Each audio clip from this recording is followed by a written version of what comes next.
오늘도 주님의 말씀과 함께 데일리 큐티 나눔 데큐나.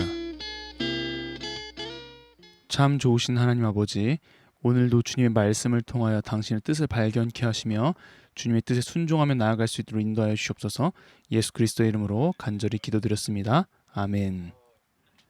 누구든지 아내를 맞이하여 그에게 들어간 후에 그를 미워하여 비방거리를 만들어 그에게 누명을 씌워 이르되 내가 이 여자를 맞이하였더니 그와 동침할 때에 그가 처녀임을 보지 못하였노라 하면, 그 처녀의 부모가 그 처녀의 처녀인 표를 얻어가지고 그 성문 장로들에게로 가서 처녀의 아버지가 장로들에게 말하기를 내 딸을 이 사람에게 아내로 주었더니 그가 미워하여 비방거리를 만들어 말하기를 내가 내 딸에게서 처녀임을 보지 못하였노라 하나 보라, 내 딸의 처녀의 표적이 이것이라 하고 그 부모가 그 자리옷을 그 성읍 장로들 앞에 펼 것이요 그 성읍 장로들은 그 사람을 잡아 때리고 이스라엘 처녀에게 누명을 씌움으로 말미암아 그에게서 은 100세겔을 벌금으로 받아 여자의 아버지에게 주고 그 여자는 그 남자가 평생에 버릴 수 없는 아내가 되게 하려니와 그 일이 참되어 그 처녀에게 처녀의 표적이 없거든 그 처녀를 그의 아버지 집 문에서 끌어내고 그 성읍 사람들이 그를 돌로 쳐 죽일지니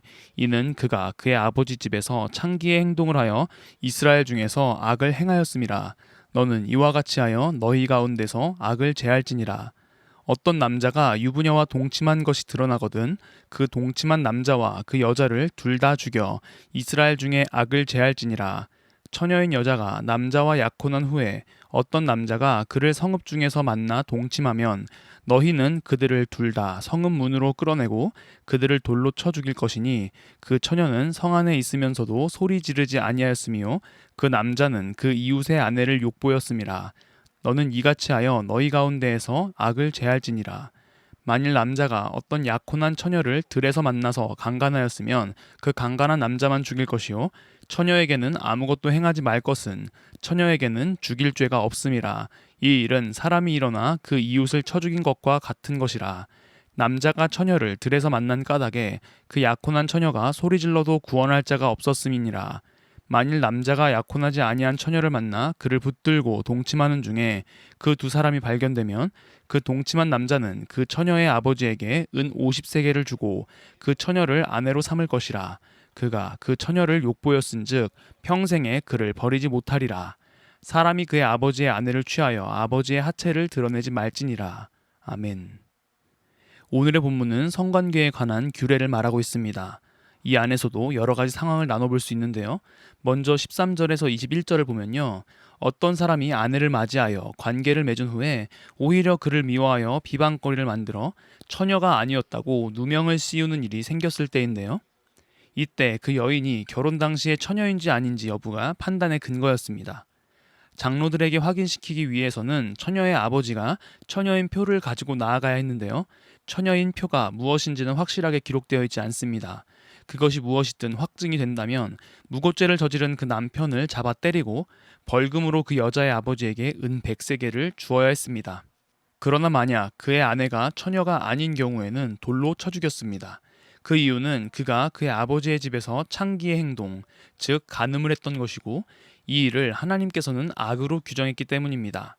그리고 22절, 어떤 남자와 유부녀가 동침한 것, 불륜을 저지른 행위도 당연히 악이었기 때문에 둘 다 죽여야 했습니다. 이 일은 단지 이스라엘만 그랬던 것은 아니고요. 고대 근동 전체의 일반적인 입장이었습니다. 23절에서 29절로 넘어가면서 아직 결혼하지 않은 상태에서의 동침을 말하는데요. 처녀인 여자가 남자와 약혼한 이후에 다른 남자와 성읍 중에서 만나 동침했을 때 그 둘을 돌로 쳐 죽였어야 했습니다. 성읍 안이라는 것은 사람들이 많은 곳 또는 도움을 요청할 수 있는 곳으로 해석되는 것이고 그때 소리를 지르지 않았다는 것은 결국 그 관계에 동의했다는 것을 의미했습니다. 그렇다면 그 남자는 이웃의 아내를 욕보인 것이고 여자는 간음을 저지른 것이니 그 둘은 모두 악을 행했으며 죄로 인해 죽임당해야 했던 것이죠. 그렇지만 남자가 처녀를 들에서 만나 강간했다면 여자는 살고 강간한 남자만 죽였습니다. 들이라는 곳은 아무리 소리질러도 그를 도와줄 사람이 없을 수 있기 때문이었습니다. 아직 결혼하지 않은 상태에서 약혼만 했더라도 동일하게 간통, 간음으로 처벌했죠. 왜냐하면 이스라엘에서는 이 약혼도 매우 중요하게 봤기 때문인데요. 결혼을 약속하는 일인 약혼은 상대방이 결혼 신청을 수락한 후 신부의 값을 지불하면 약혼이 성립되었습니다.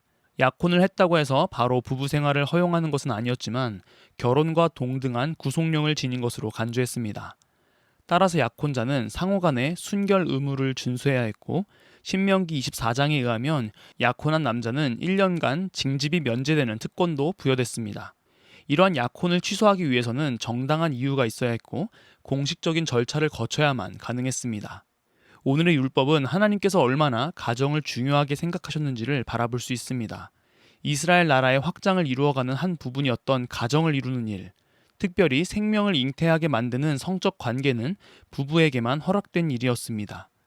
거룩과 관련되어 있는 일이며 이를 반하는 일은 결국 악으로서 규정되었습니다. 오늘의 큐티 생각해 보아요. 성에 대한 인식이 점점 개방적으로 되어가는 이 시대에 우리는 하나님의 말씀을 돌아보아야 할 것입니다. 쾌락을 쫓고 생명에 대한 의무를 저버리는 행위는 하나님의 뜻에 반하는 일인 것입니다. 오늘 하루 육체의 쾌락을 쫓지 아니하고 우리의 몸과 마음을 하나님 앞에 거룩하게 정결하게 드리며 하나님께서 계획하시고 허락하시는 아름다운 가정을 기대하고 만들어가는 우리 모두가 되기를 소망합니다. 기도하겠습니다.